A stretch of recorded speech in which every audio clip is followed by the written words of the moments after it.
Europe 1, 8h35, la revue de presse. Natacha Polony, bonjour Natacha. Bonjour Thomas, bonjour Julie et bonjour à Bonjour. tous. Ce matin, une de vos journaux, il y a ceux qui ne s'en remettent toujours pas. Libération, famille, pourquoi Hollande s'est couché? L'humanité, Hollande recule encore, la honte de la famille. Et puis il y a tout le reste, la santé, le monde, cancer, la recherche progresse. Les inégalités face à la maladie persistent. Le chômage, l'opinion, emploi aidé, Sapin fait de la vente forcée. L'argent, l'Express, le grand gaspillage, où va l'argent de vos impôts? Et le Figaro, CSG, nouvelle menace fiscale sur les classes moyennes. Et puis le désespoir aussi. Le Parisien aujourd'hui en France, petit patron, le tabou du suicide. On commence avec l'EPS et le recul du gouvernement sur la loi famille. Oui, dans Libération, dans le Figaro, dans le Parisien, on trouve la réplique du tremblement de terre de lundi, le retrait de la loi sur la famille agite la majorité et vous trouverez à peu près partout une compilation de citations dépités. Dans Libération, un député qui se propose de lancer un nouveau courant, la gauche morte. Dans le Figaro, un autre qui suggère d'arrêter de se tirer une balle dans le pied parce qu'on va manquer de pieds et de balles. Et sur le fond, ça se résume dans Libé par les mots d'une sociologue. France maurassienne, vous savez, l'action française, la droite monarchiste, réactionnaire. Alors pour sortir un peu des sentiers battus de l'analyse politique, je vous propose d'aller lire un article dans le petit journal La Décroissance.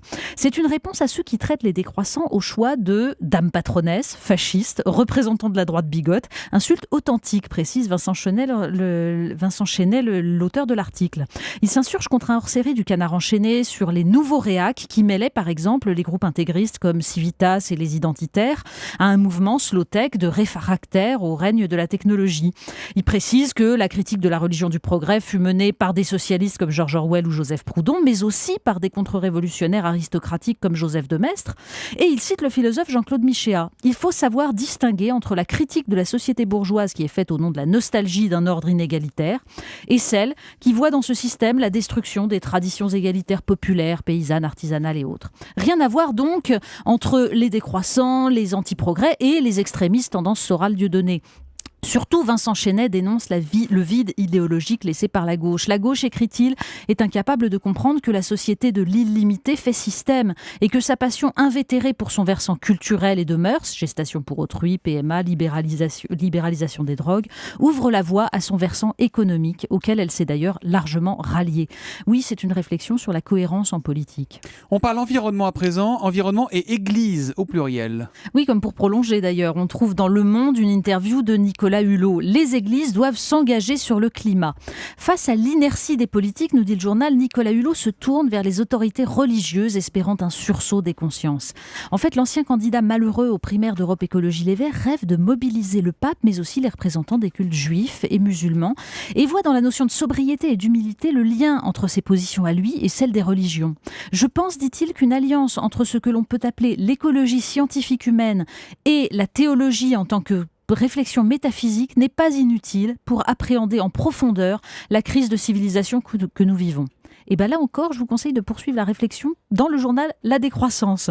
Un article sur un livre, Les couleurs de l'inceste, écrit par le psychanalyste Jean-Pierre Lebrun, qui explique en quoi les sociétés libérales, fondées sur la croissance, sont des sociétés, selon lui, qui opèrent symboliquement la levée de l'interdit de l'inceste par une idéologie qui est celle du refus des limites. C'est une argumentation surprenante, c'est très loin des slogans faciles, mais c'est très intéressant. Qu'est-ce que c'est que ces histoires? Vous voulez nous parler de mathématiques maintenant? Mais oui, alors ça c'est toujours dans Le Monde. Contrôle de maths, très intéressant, Le Monde aujourd'hui, qui s'est lancé dans une série intitulée Rien ne va plus à l'école. Une pleine page à chaque fois. Et bien là, surprise, il se passe vraiment quelque chose au monde. Hier, un intervenant soutenait à demi-mot qu'il serait temps de prendre en compte les données des neurosciences qui démontrent l'efficacité des méthodes syllabiques. Et bien aujourd'hui, pour lutter contre l'innumérisme, c'est-à-dire en fait les capacités de plus en plus réduites des jeunes Français en calcul, en mathématiques, il y a un article qui prône la méthode de Singapour. Oui, parce qu'il faut le savoir, Singapour a de loin les meilleurs résultats en mathématiques aux évaluations internationales.